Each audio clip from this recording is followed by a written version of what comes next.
नाजरीन, मैं हूं मखदूम शहाबुद्दीन और आप देख रहे हैं अब बात होगी। नाज़रीन किराम, मुल्क इस वक्त हमेशा की तरह एक नाजुक दौर से गुजर रहा है और सिर्फ मुल्क ही नहीं, इमरान खान की सियासत भी एक दौराहे पर है। इमरान खान की सियासत एक ऐसे मकाम पर आ चुकी है जिसे मेक और ब्रेक मोमेंट कहा जाए तो ये कहना गलत नहीं होगा। ये वक्त है कि खान साहब बहुत सी चीजों और बहुत से फैसलों पर नजर सानी करें। सेल्फ एक्चुअलाइजेशन का वक्त है। ये सोचने का वक्त है कि क्या सही और क्या गलत था और अब आगे कैसे बढ़ना है।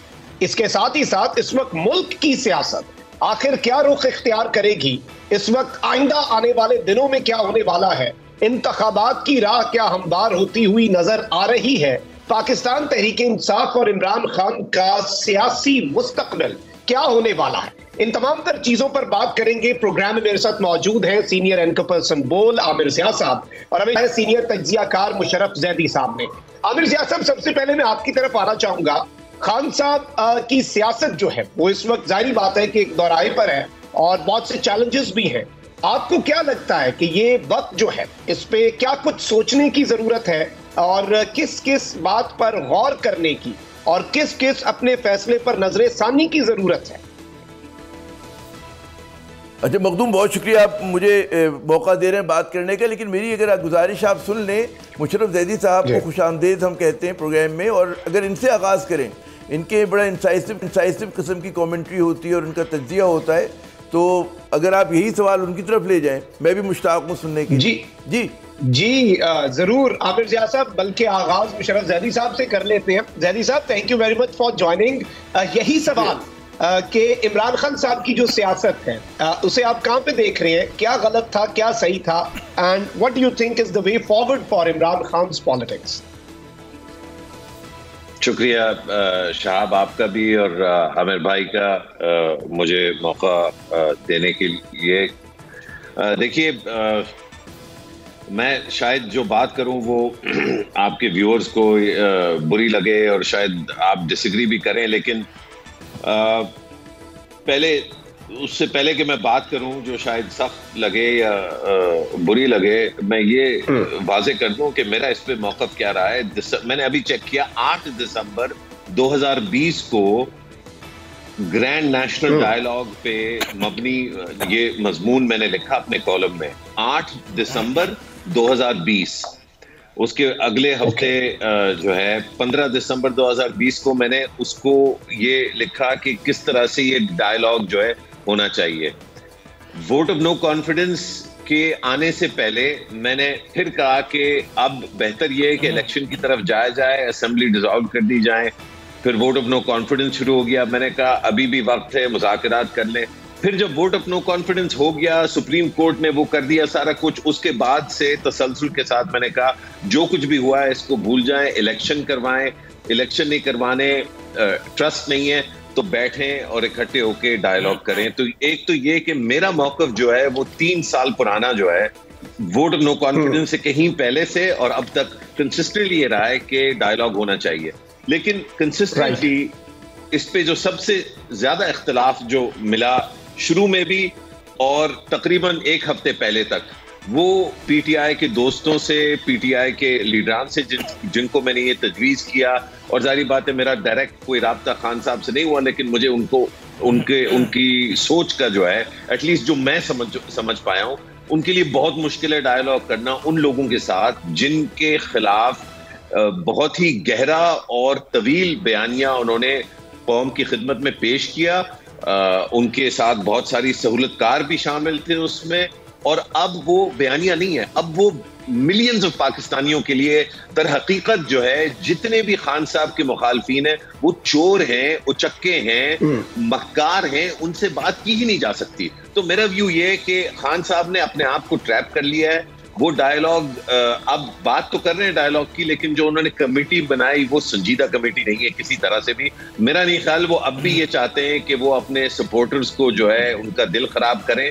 मुझे ये भी डर है कि अगर वो वाकईतन हकीकी डायलॉग में शिरकत करेंगे तो उनके खिलाफ सबसे ज्यादा आवाज जो है वो पीटीआई का वर्कर उठाएगा। वो कहेगा आप इन चोरों के साथ कैसे बैठ गए, आपने तो वादा किया था कि आप इनके साथ कभी एनआरओ नहीं करेंगे, कभी जो है मुकमुका नहीं करेंगे, कभी मिसाते चोरी और मिसाते डकैती जो है वो नहीं करेंगे।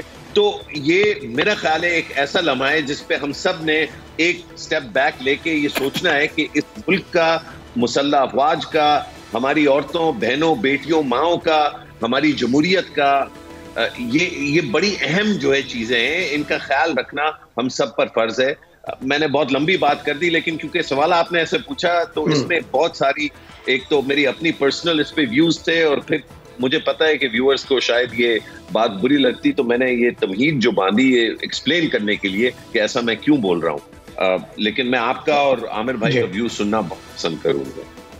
जी ज़ैदी साहब, ये बातें तल्ख सही लेकिन ज़रूरी भी है, क्योंकि जिस बंद गली या जिस दौराहे पर अगर सियासत इस वक्त पहुंच चुकी है, अगर इस मौके पे इन चीज़ों को नहीं समझा जाता और तहम्मुल मिजाजी से इन तमाम तर बातों को समझा नहीं जाता, तो ये भी तो सियासी तौर पर बहुत नुकसानदेह होगा। फिर मज़ीद खराबी ही हो सकती है, हालात में बेहतरी जो है वो कोई ज़्यादा इसमें उम्मीद फिर उसकी नहीं होगी। आमिर ज़ियाद साहब, इस पर क्या कहना चाहेंगे आप? देखिए, एक बात तो ये कि जो भी इस वक्त सियासत हो रही है वो एक ज़माने में हुआ करता था कि प्रो भुट्टो और एंटी भुट्टो। आज जो सियासत हो रही है वो प्रो इमरान खान और एंटी इमरान खान हो रही है। और हमें ये भी पता है कि वाकई हमारे मुल्क की सियासत में इतनी ज़्यादा तकसीम आ चुकी है कि इत्तेदाल की बात करना, म्यान रवी की बात करना बहुत मुश्किल हो गया है। वो कहते हैं ना कि बदलता है रंग आसमां कैसे कैसे, कि एक वक्त था कि हिज़्ब इख्तिलाफ कहा करती थी, उस वक्त हिज़्ब इख्तिलाफ कहा करती थी कि जी मुज़ाकरात हों और एक कंसेंसस डेवलप हो, लेकिन इमरान खान साहब जो थे उसके हवाले से हमेशा उस चीज़ को मुस्तरद करते थे। आज इमरान खान जो है वही बात कर रहे हैं, और उसमें मैं बिल्कुल ये जो मुशर्रफ साहब ने बात की, बिल्कुल मैं इनके मज़ामीन पढ़ता रहा हूँ कि इनकी एक बड़ी उस ज़माने में कैटेगोरिक पोजीशन हुआ करती थी, और हम जैसे बहुत सारे तज्ज़ियाकार ये समझा करते थे कि इस मुल्क में जो है गालिबन जो ज़रूरत इस बात की है कि जिन लोगों ने बदनवानी में मुलव्विस हैं तो उनका एहतसाब बहुत ज़रूरी है, जो मैं आज भी इस बात पर कायम हूँ। लेकिन साथ साथ जो उस ज़माने में मतलब हम जैसे लोग कहा करते थे कि इमरान खान जो हैं उनका जो एक मौक़िफ़ है कि जी मैं उनसे बात नहीं करूँगा, और कुछ समझ में आता था हमारे भी, ठीक है ना। लेकिन वो कहते हैं कि चीज़ें इतनी तेज़ी के साथ तब्दील हुई हैं, जो बिल्कुल एक वो कहते हैं ना कि बाज़ दोस्तों का जो है उनका जो बयानिया था वो कुर्सी नशीं होता हुआ नज़र आया है। तो उसमें कोई हमें वो नहीं होना चाहिए कि सियासत में जब आप इतनी ज़्यादा प्रोलाइज़ कर देते हैं, राइट और रॉन्ग की सियासत होने लगती है, और एक आदमी जो है वो कहे जी हम सेल्फ राइटियस हैं और हमें ये करना है, और यकीनन उनकी बात को बहुत सारे पाकिस्तानी दिल के करीब आज भी समझते हैं। और मैं भी ये समझता हूँ कि हमारे यहाँ जमहूरियत का प्रीमियम जो है वो करप्शन नहीं होना चाहिए, लेकिन वो जो जब आप एहतसाब करें वो एहतसाब जो है वो शफाफ हो और उसमें किसी की विक्टिमाइजेशन ना हो रही हो, किसी पे गलत इल्ज़ाम ना लग रहे हो। तो ये बात मतलब एक मेरे ख्याल में बिल्कुल दुरुस्त भी है, और उस पर पता नहीं मुशर्रफ का क्या व्यू होगा कि अकाउंटेबिलिटी बहुत ज़रूरी है, लेकिन इस तरह की अकाउंटेबिलिटी नहीं कि जिसमें आप बेगुनाह को पकड़ के अंदर कर दें।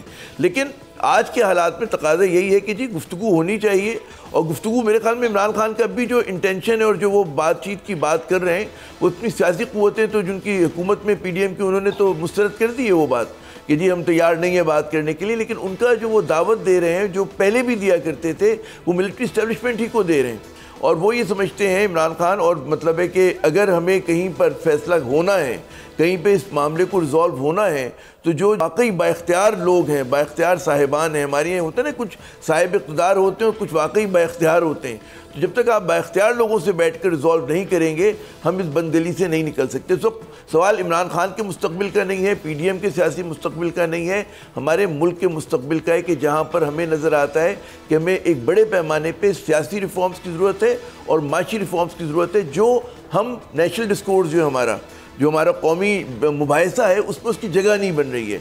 हम बहुत ही एक छोटे तनाजुर में देखते हैं चीज़ों को कि जी शख्सियत है, इमरान खान अच्छे हैं, वो फरिश्ता हैं, या इमरान खान बहुत बुरे हैं, दहशतगर्द हैं, जो आज का बयानिया हमारी हुकूमत का है। तो मेरे ख्याल में इन चीज़ों से निकल कर, यकीनन तारीख़ में शख्सियत का किरदार होता है, लेकिन निकल कर ज़रा से नेशनल इशूज़ की तरफ चीज़ों को पुश करना चाहिए। हमें मीडिया को भी उसमें किरदार है, हमारे दानिशवरों का भी है, और सियासी जमातों और इस्टेब्लिशमेंट का भी है। जी मखदूम। एग्जैक्टली आमिर ज़िया साहब, इसमें सबका किरदार है, और सबको एक इंतहाई मस्बत और मैच्योर किरदार जो है ना वो इस वक्त अदा करना होगा, क्योंकि इस वक्त पॉलिटिकल मैच्योरिटी की बहुत ज़्यादा ज़रूरत है।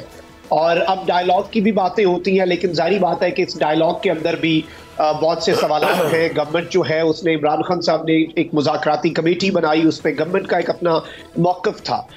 मुशर्रफ ज़ैदी साहब, आपको क्या लगता है कि इमरान खान साहब के हवाले से बहुत से उनके साथी जो हैं वो बीच में ये बात करते थे कि खान साहब के इर्द गिर्द जो लोग हैं वो उन्हें एक बड़ा एक्सट्रीम किस्म का बयानिया अपनाने पर मजबूर या कन्विंस करते हैं, लेकिन ये भी तो देखा गया है कि ऐसे ही लोग जो हैं वो सबसे पहले पाकिस्तान तहरीक इंसाफ की जो कश्ती है उससे छलांग लगाने वालों में थे।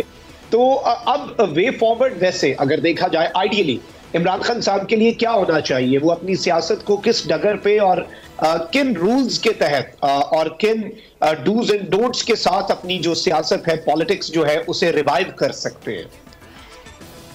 मखदूम, अगेन मुझे लगता है कि मेरा इसमें जवाब जो है वो बड़ा मुश्किल होगा। देखिए, जो पॉपुलिस्ट लीडरान होते हैं उनके लिए इदारे बनाना और अपने आप को इदारों के मातहत करना बड़ा मुश्किल हो जाता है, क्योंकि जो उनका सपोर्टर है, जो सबसे ज्यादा जोशीला और सबसे ज्यादा कमिटेड सपोर्टर है, तो ये कि ये लीडरान छोड़ते चले जाएं। खान साहब की पॉपुलैरिटी में बहुत ही कम फर्क आएगा। इसकी वजह यह है कि खान साहब की लीडरशिप जो है वो इसलिए नहीं मानी जाती कि उन्होंने अपने गिर्द किसको रखा हुआ या किसको नहीं रखा हुआ।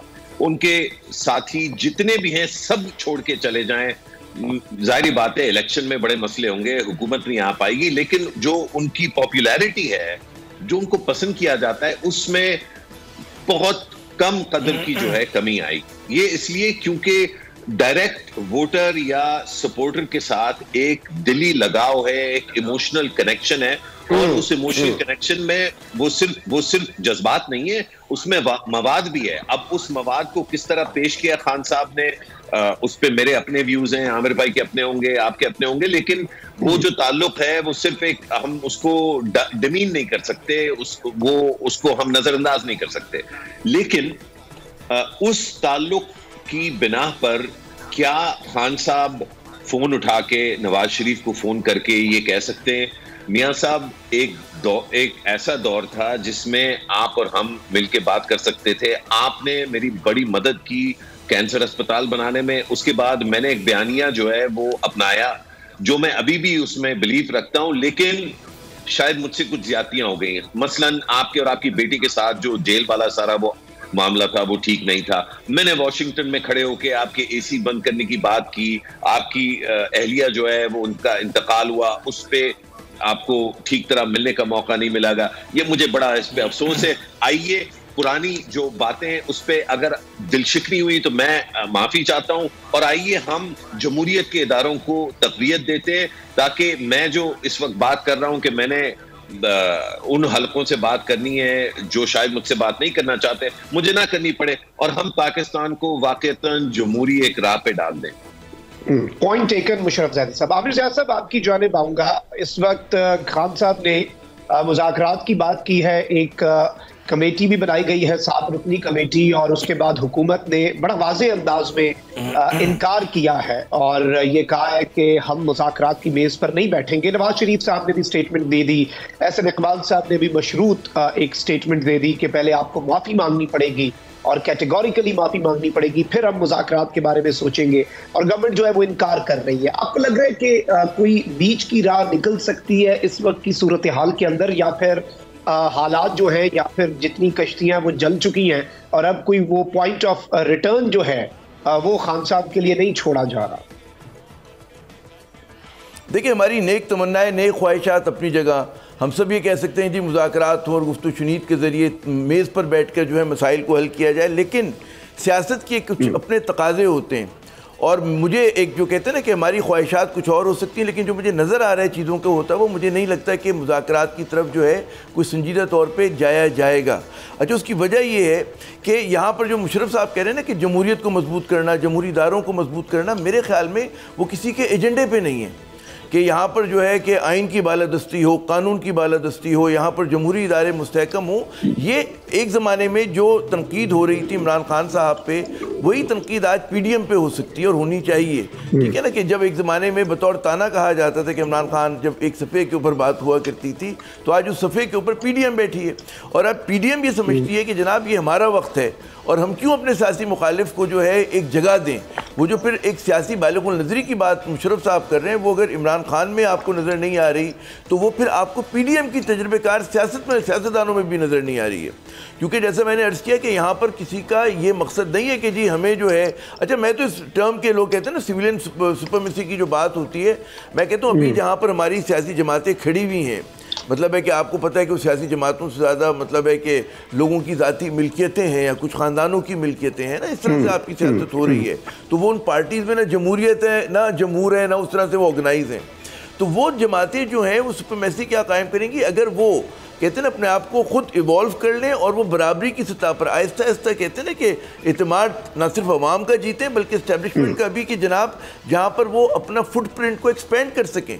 तो अभी तो आप उस मरहले में हैं। मुझे मतलब है कि मैं बिल्कुल एग्री करता हूँ कि हो सकता है वो कॉल नवाज शरीफ साहब क्यों नहीं कर लेते, वो बिलावल क्यों नहीं कर लेते, इमरान क्यों नहीं वो कॉल कर लेते, लेकिन मुझे ये कॉल्स होती हुई नज़र नहीं आ रही।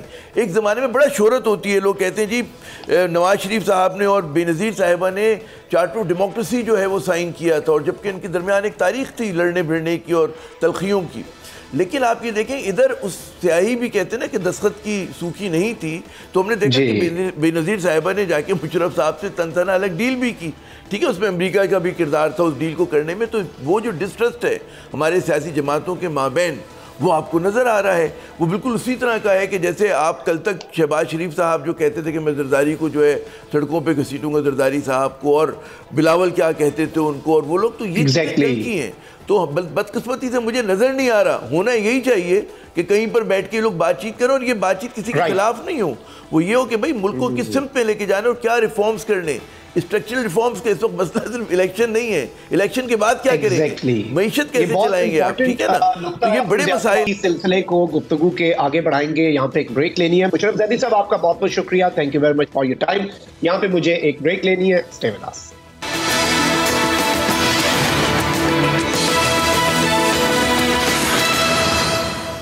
Welcome back after the break. नाज़रीन करम, ब्रेक पे जाने से पहले बात हो रही थी और मुशर्रफ ज़ैदी साहब भी इस हवाले से जो उनके कंसर्न्स हैं खान साहब की पॉलिटिक्स को लेके वो सामने रख रहे थे। आमिर ज़िया साहब, आपको क्या लगता है कि इस वक्त अगर देखा जाए तो क्या इम्कानात हैं कि अभी भी चीज़ें रिवाइव हो सकती हैं अगर ठीक करनी हो और मामलात को आगे लेकर बढ़ना हो, तो उसके लिए क्या वो स्टेप्स हैं, या अगर हम कहा जाए, अगर हम इसे इस तरह से कह लें कि वो क्या प्री रेक्विजिट्स हैं कि मुज़ाकरात का अमल चल पड़े, हालात जो है वो शायद बेहतरी की जानिब अगर चलाने हो, तो वो कौन से प्री रेक्विजिट्स हैं इस वक्त इमरान खान साहब के लिए आपकी अंडरस्टैंडिंग के मुताबिक?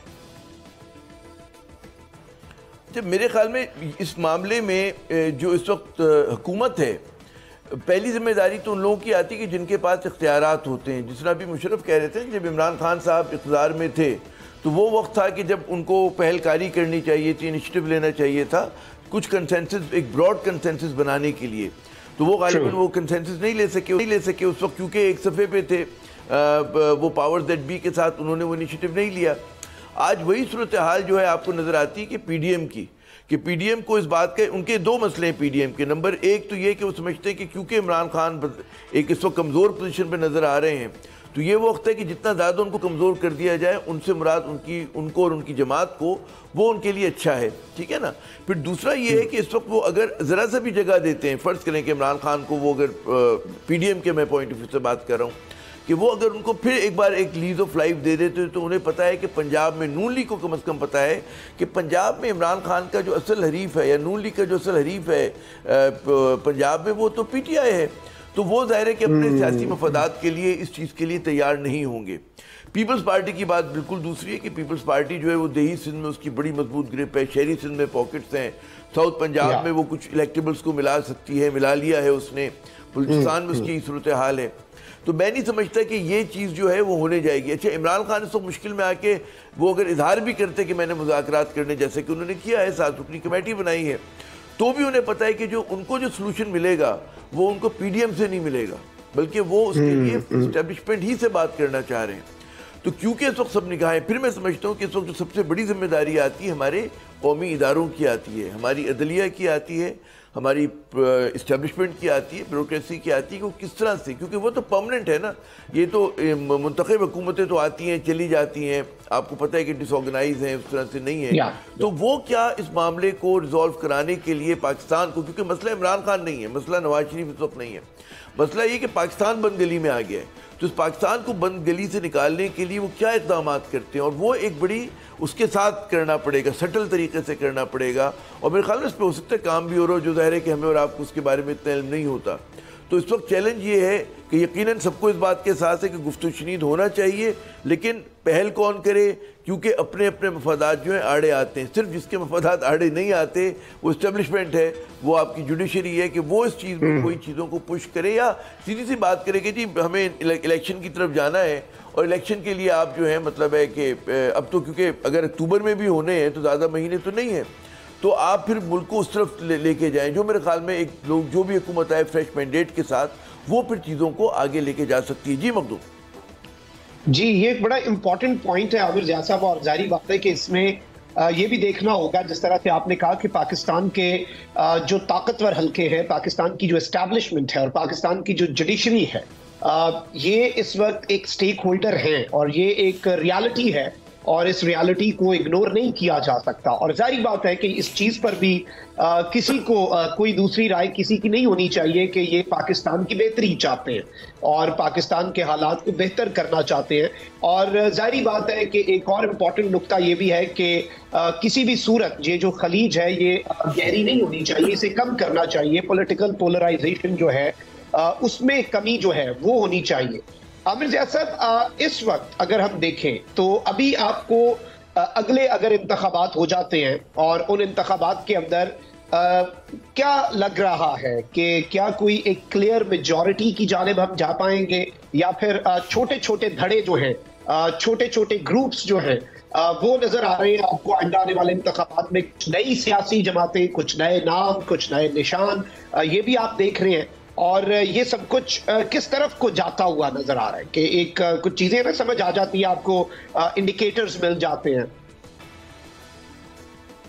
अच्छा, दिलचस्प बात यह है कि आपको दो मुतज़ाद राय मिलेंगी। कुछ लोग कहते हैं कि जी इंतखाबात जो है बर वक्त होंगे, और मुझे लग ये रहा है कि इस वक्त बर वक्त जो लोग इंतखाबात के ऊपर बेट कर रहे हैं, शर्त लगा रहे हैं, उनका ज़रा सा पलड़ा भारी है, क्योंकि जो हम निकलेंगे बदगली से वो इंतखाबात ही के ज़रिए निकलेंगे। वो पहला स्टेप होगा इंतखाबात से, इस मुश्किलात से निकलने के लिए, चाहे वो माशी हो चाहे आईनी हो, जो भी बुरान हमारे पास है। तो पहली बात है कि इंतखाबात अक्टूबर में होने हैं। अब उसका क्या सिनेरियो बनता है? क्या नून लीग को जो है प्लेट में रख के पंजाब दिया जाएगा? मैं नहीं समझता ऐसा होगा, क्योंकि जो आपने जैसा फरमाया कि जहांगीर तरीन अगर मैदान में आते हैं और जो PTI के नाराज़ अरकान हैं वो उनके गिर जमा होते हैं, वो कौन लोग होंगे? वो इलेक्टेबल्स होंगे। और इमरान खान अपनी तमाम तर मकबूलियत के बावजूद हमें ये समझना चाहिए कि पाकिस्तान की इलेक्ट्रल पॉलिटिक्स, इंतखाबी सियासत जो है उसमें इलेक्टेबल्स का किरदार है। तो उसमें होता ये कि अगर आप किसी मकबूल पार्टी के साथ होते हैं तो आपको टेल विंड मिल जाती है और आप तेज़ी के साथ आगे बढ़ते हैं। तो इमरान खान जो है अपनी तमाम तर कराची तक खैबर जो मकबूलियत है उसको उस तरह से लिवरेज नहीं कर सकेंगे अगर उनके पास जो है कि स्ट्रॉन्ग कैंडिडेट्स नहीं होंगे। वो समझते हैं कि मैं किसी को भी खड़ा कर दूं ऐसा हो जाए, लेकिन अभी मैं नहीं समझता कि हमारी जमहूरियत इतनी मैच्योर हुई है और इतनी मजबूत हुई है। तो इमरान खान जो है वो एक इस वक्त बज़ाहिर स्लिपरी स्लोप पे नज़र आते हैं। वो पहला उनका तो मरहला ये है कि वो अपनी पार्टी जो बाकी ईमानदार रहेगी उसको किस तरह से बचाते हैं, कौन कौन उनके साथ रह जाता है। फिर इतने मुख्तसर अरसे में रीग्रुप करके अपने आप को रीऑर्गेनाइज करना एक बड़ा मुश्किल काम है, चैलेंजिंग काम है। हो सकता है, मैं नहीं कहता कि इमरान खान रूल आउट हो गए, वो एक फैक्टर हैं, लेकिन वो एक डोमिनेंट फैक्टर जो 8 मई तक थे वो गालिबन अगले इंतखाबात में ना हो, जिस तरह से उनकी पार्टी शिकस्त व रेख्त का शिकार हुई है। लेकिन still he will be a player. I am not saying कि उसको आप रूल आउट कर दें। तो फिर आ जाते हैं जहांगीर तरीन साहब, अगर वो इलेक्टेबल्स को लेकर आते हैं यकीनन। अच्छा, कोई गिरोह आता है सामने, उसके मेरे ख्याल में जो भी निकलेंगे इमरान खान के पास से वो जहांगीर तरीन साहब के पास जाएंगे। फिर पीपल्स पार्टी जो है वो एक डार्क हॉर्स है।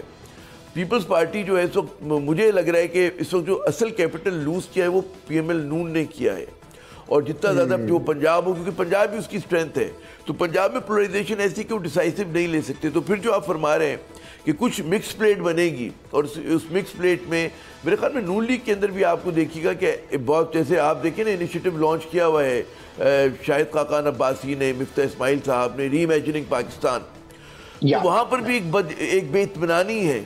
तो जब नई पार्लियामेंट आएगी तो उसमें मेरे ख्याल में तमाम आवाज़ें मौजूद होंगी, और वो फिर एक कोई इस तरफ से चीज़ों को लेके जाना चाहेंगे, एक ब्रॉड बेस्ड नेशनल गवर्नमेंट बनाकर, जो इस वक्त मेरे ख्याल में हालात का तकाजा भी है कि जो पाकिस्तान को एक ब्रॉड बेस्ड हम लोग रिफॉर्म्स कर सकें। वो रिफॉर्म क्या होंगे?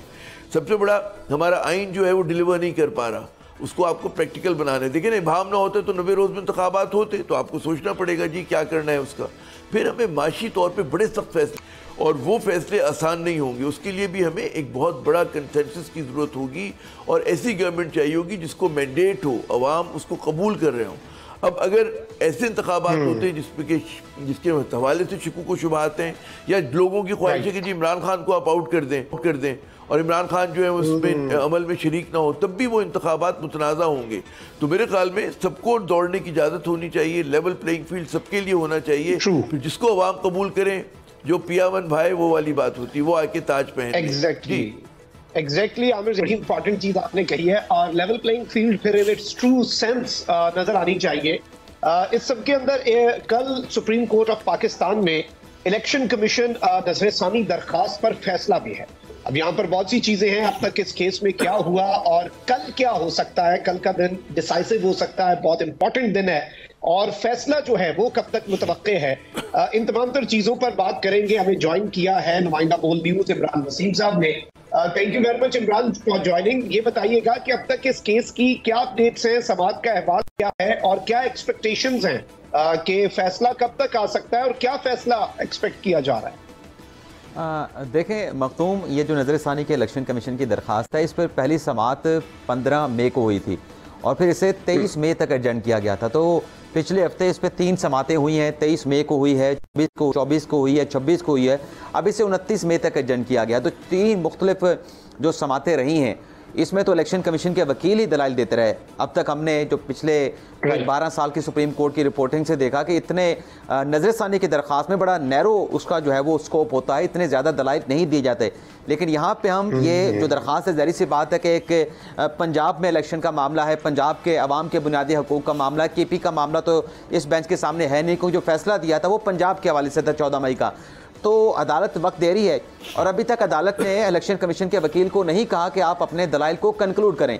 तो ये कहना कि कल इसके ऊपर कोई फैसला हो सकता है, समाअत मुकम्मल हो सकती है, बज़ाहिर तो ऐसा कल की समाअत में होता हुआ नज़र नहीं आ रहा। और अभी तक जो इलेक्शन कमीशन के वकील हैं वो सिर्फ इसी नुक्ते के ऊपर दलाइल दे रहे हैं कि ये जो फैसला 14 मई का सुप्रीम कोर्ट ने दिया है, ये अपनी आइनी ओरिजिनल जुरिस्डिक्शन में सुप्रीम कोर्ट ने दिया है, और जो उनका एक मौक़िफ़ है, जो एक वो आर्गूमेंट अदालत के सामने बिल्ड करके अदालत को कन्विंस करने की कोशिश कर रहे हैं कि ये जो नज़रसानी का कहा जाता है कि स्कोप कम होता है, बड़ा नैरो होता है, ये होता है सिविल केसेस में, ये होता है फौजदारी केसेस में।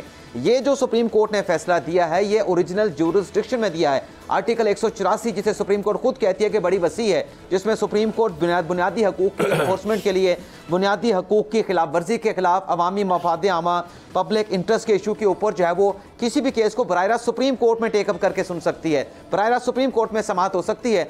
तो बहरहाल वो कन्विंस करने की कोशिश कर रहे हैं। और एक नुकता उन्होंने ये भी अदालत के सामने रखा है कि अगर इलेक्शन पंजाब में हो जाए, 14 मई के फैसले का इलेक्शन हो जाए, या अगले कुछ दिनों में हो जाता है, अगले महीनों में हो जाता है, तो फिर जब कौमी असम्बली का इलेक्शन होगा, उस पर पंजाब की हुकूमत नेशनल असम्बली के इलेक्शन के ऊपर असरअंदाज हो सकती है। तो वो साफ और शफाफ इलेक्शन नहीं रहेगा। साफ और शफाफ इलेक्शन और अनेस्टली और जस्टली कराना नामुमकिन हो जाएगा। इस पर फिर अदालत ने एक काउंटर उनके ऊपर एक सवाल दागा है। उस सवाल का जवाब फिलहाल तो अभी इलेक्शन कमीशन का वकील ने नहीं दिया। और सवाल शहाब वो ये था कि अगर फर्ज करें कि इलेक्शन हो जाता है, इलेक्शन कौमी असम्बली का, पंजाब असम्बली का हो जाता है, तमाम सूबाई असम्बलियों का हो जाता है, किसी सूबे का एक चीफ मिनिस्टर अपनी असम्बली को 6 माह के बाद तहलील कर देता है, तो क्या फिर उस सूबे के अंदर इलेक्शन जो है वो 6 माह के बाद असम्बली डिज़ोल्व हो जाए तो कैसे होगा?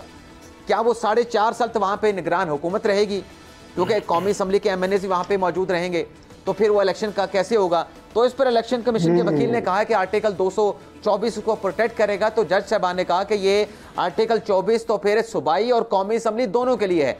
लेकिन बहरहाल देखते हैं, समाअत कल भी होनी है, कल इलेक्शन कमीशन के वकील अपने दलाइल इस नुक्ते के ऊपर जारी रखेंगे और उनके बाद फिर PTI के वकील अली जफर ने दलाइल देने हैं, उनके बाद फिर अटॉर्नी जनरल दलाइल देंगे। तो कल की समाअत में तो ये मामला कंक्लूड होता हुआ नजर नहीं आ रहा। लेकिन एक जो नुक्ता इस सारी समाअत से नजर आता है कि जज साहबान ने यह जरूर कहा है कि बज़ाहिर ऐसा है कि इलेक्शन कमीशन मजबूत नहीं है, इलेक्शन कमीशन दलेर नहीं है। तो ये जो सूरत हाल पैदा हुई, फंड्स नहीं दिए गए, सिक्योरिटी नहीं दी गई, और ये जो एक सवाल है जिसमें इबहाम मौजूद है 90 दिन वाला, इस पर अदालत ने कहा कि हम एक असूल वाजे करेंगे। अब बज़ाहिर ऐसा लगता है कि एक नया कोई जूरिस्प्रूडेंस जो है, अदालत जो है इस केस में जो है वो डिलीवर करने जा रहे हैं। ये बड़ा इम्पोर्टेंट नुक्ता है इमरान वसीम साहब जो आपने रेज किया है। और आमिर ज़िया साहब, आपसे मैं जो कंक्लूडिंग रिमार्क्स हैं वो लेना चाहूँगा कि इस वक्त आपको पता है कि अदालतों के अंदर भी बहुत कुछ चल रहा है और जारी बात है कि 14 मई को जो इलेक्शंस का मामला था वो फैसला तो मौजूद है और उस फैसले पर अमल दरामद नहीं हुआ, लेकिन अदालतें भी और सुप्रीम कोर्ट भी अभी यूं लग रहा है कि वो चीज़ों को देख रहे हैं, वो आराम से लेके चल रहे हैं। तो आपको क्या लगता है कि सुप्रीम कोर्ट ऑफ पाकिस्तान से क्या एक्सपेक्टेशन है इस सारे सिचुएशन में? देखिए, मैं अदालती फैसलों के हवाले से कोई क़यासराई करने से तो गुरेज करूंगा, लेकिन मैं इतना ज़रूर कहूँगा कि हमारे आइन में इतना इबाम नहीं है कि जनाब इंतखाबात होंगे या नहीं होंगे। ये इबाम जो है, ये एम्बिग्यूटी जो है, ये जानबूझकर हुकूमत ने और पार्लियामेंट ने पैदा की है। वरना हमारा आइन दो जगह पे बड़ा वाज़ेह अल्फाज में कहते हैं कि जी अगर कोई असेंबली डिज़ोल्व होती है तो 90 रोज़ में इंतखाबात होते हैं। बिल्कुल उसी तरह कि अगर कोई MNA MP का इंतकाल हो जाता है, वो रिज़ाइन कर देता है, तो वहाँ पर बाई इलेक्शन हो जाते हैं, कोई सीट अगर खाली हो जाती है तो। और वो इंतखाबात किस तरह से होते हैं, उस वक्त ज़ाहिर है कि वही हुकूमत होती है, उसके लिए कोई केयर टेकर गवर्नमेंट तो आके नहीं करा रही होती है, उसी सिविल एडमिनिस्ट्रेशन के तहत, उसी सूबाई हुकूमत के तहत इंतखाबात हो रहे होते हैं। यही होता है ना। तो अगर इलेक्शन कमीशन, तो यहाँ पे जो इबाम पैदा हुआ है उस इबाम को दूर होना है, मतलब यकीन के साथ कि जनाब इलेक्शन होंगे। और कल को जाके जो मैं बात आपसे कर रहा था कि हमें आईनी रिफॉर्म्स की ज़रूरत है, तो आपको ये जो हमने बिलावजह का एक कहते हैं ना दुमछल्ला लगाया केयर टेकर गवर्नमेंट का, इसकी ज़रूरत ही नहीं है। भारत के अंदर स्टेट इलेक्शन होते रहते हैं, फेडरल हुकूमत चलती रहती है, सेंटर के अंदर कोई और गवर्नमेंट होती है, इंतखाबात भी। अगर आपका इलेक्शन कमीशन मजबूत हो तो फिर आपके कहते हैं साफ शफाफ इंतखाबात होने चाहिए। ये कोई तस्वुर भी नहीं कर सकता किसी जमहूरियत में कि जनाब अगर कोई बैठा हुआ है तो बेईमानी करेगा, वो उसके अंदर रिगिंग कर देगा। गो कि हमारे यहाँ ऐसा होता है, लेकिन हमें इलेक्शन कमीशन को उस काबिल बनाना है। तो मेरी गुजारिश ये होगी, और मेरे ख्याल में बहुत सारे पाकिस्तानियों की, कि बिला वजह का क्योंकि हुकूमत को सूट नहीं कर रहे थे इंतखाबात। आप देखें ना उसके तदाद कि वो कह रहे थे इंतखाबात के लिए जो उन्होंने बहाना साजी की कि 21 अरब रुपए नहीं है हमारे पास, लेकिन उन्होंने 20 अरब रुपए डोल आउट कर दिए MNAs को कि अपनी गलियाँ, सड़कें, फला तरक्याती काम करें, जो कि जिम्मेदारी लोकल गवर्नमेंट्स की होती है। आप इमेजिन करें, उसी तरह इन्होंने एक बहानासाजी की, जी दहशतगर्दी मसला है। अगर इस मुल्क में इंतखाबात हो जाते, उन दोनों सूबों के अंदर बर वक्त हो जाते, तो आज जो मुल्क जिस मुश्किल में फंसा हुआ है ना फंसा होता।